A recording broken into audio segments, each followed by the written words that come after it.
What's up, everyone? I'm James Young with JamesYoungPhotography.com, and I'm bringing you episode number 12 of Teach Me How to Lightroom. In today's episode, we're going to talk about creating a really crunchy black and white edit. We're going to go really contrasty with this, and we're going to take that concept and apply it to a photo that has a female as a subject. And yes, while we're going to go very high contrast, we're still going to keep the feminine look in her skin, keep her skin real soft. And we're gonna take this picture here and turn it into this. Bam, very, very contrasty. It looks amazing. This will look great as a huge print somewhere in this gym that we shot this at. I think this looks awesome. So let's get right into it. We'll hit reset and we'll start straight away with the basic panel. With the exposure, we're gonna keep it exactly where we got it in camera, and we're going to adjust our total exposure using the highlights, shadows, etc. But the very first thing we're gonna do, since we're doing a black and white edit, at the very top of the basic panel under treatment, we're gonna click on black and white, and that's gonna get us started. From there, since we're doing a really hard contrast, we're gonna scroll down to the tone curve and go to strong contrast. It's very appropriately named. Then as we make our way back up to the basic panel, on the first contrast slider, we're gonna crank it up to about plus 70. Awesome. Then with our highlights, you can see here with the light source coming basically behind the model here, you can see that it's a little bit blown out. So I'm gonna hold down Alt or Option on the Mac and just scroll down on our highlights until nothing's blown out. Looks like about minus 64, and now none of the highlights are blown out. For our shadows, we're gonna crank these up quite a bit. We're going about plus 90.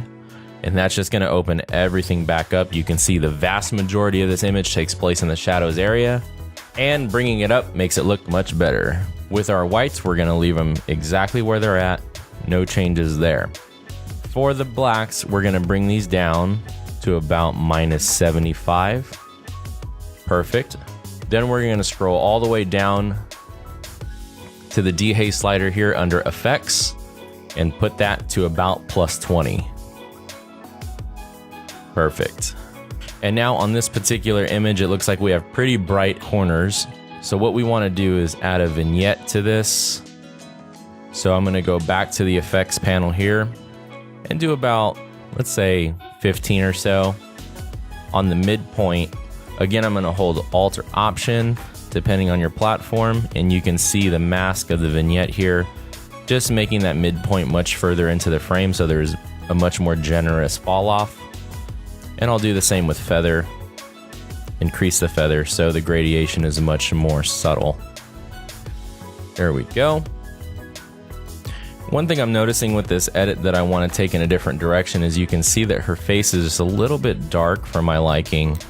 And the way we're going to compensate for that on this particular image, and it's going to vary depending on the color temperature of your host image, but we're actually going to add yellow into this image under the color temperature slider here. Now watch this when I bump up the Kelvin just a little bit. There we go. We got a little bit more exposure back into her face. Now watch, let me undo that. See, it was a lot darker there, and then bam, let me redo it. It looks much better there. Fantastic. Now this is really the basis of the edit here, and this is a great place to create a preset if you liked where the edit took us. Now another thing that really sets off black and white images is taking the clarity slider to pretty extreme places, and we can definitely do that here and crank it up to like plus 70 or so. But one of the things that concerns me with doing that is, look, it just makes a really bad look on her skin. Now if your subject is not a person, or maybe if it's not even a girl, that would look fantastic. But for women, it just typically does not look very flattering, and she probably wouldn't appreciate that.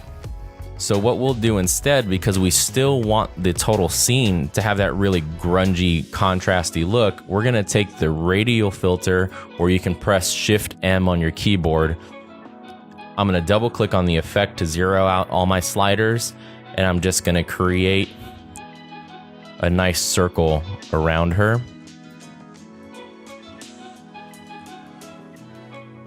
And when you mouse over to the edge, you can see the cursor change to sort of a little anchor there. And that's gonna allow you to click and drag and change the angle. So I'm gonna make it a little more angled, closer to the shape of her body, and put it right there. Awesome. So from there, we can really crank up our clarity, and there's gonna be little to no effect on the model whatsoever. To further ensure that nothing happens to our model skin, I'm gonna click over on mask, click brush, click the erase tool, and just start erasing over her skin. There we go. There we go. Just real soft and easy. And you can see here, I even left it on her shoe because it still looks cool there. But when we're editing portraits, it's always, always, always a priority to make sure that your subject's skin looks really, really nice and flattering. So I'll press H on the keyboard just to remove the node's visibility, and I'll turn off the effect and turn it back on, and you can see it just brought out a substantial amount of detail there. And all that detail without affecting the subject's skin at all. She still looks fantastic in the frame. So I'll press H to bring the node back, and I'll close that off. Now let's take a look at the beginning image. You can see that was not necessarily a bad image, but I think, bam, when we go black and white, it just brings this image totally to life. And I think an image like this definitely calls for black and white. Well, if you liked this edit, hopefully you made a preset of it. If you downloaded the raw file, down in the description below and followed along, hopefully you enjoyed it. Maybe you disagree and thought black and white was a bad choice and you took it in a totally different direction. I would love to see that too. Post it on social media, tag me in it so I can see, and I would love to see what you came up with.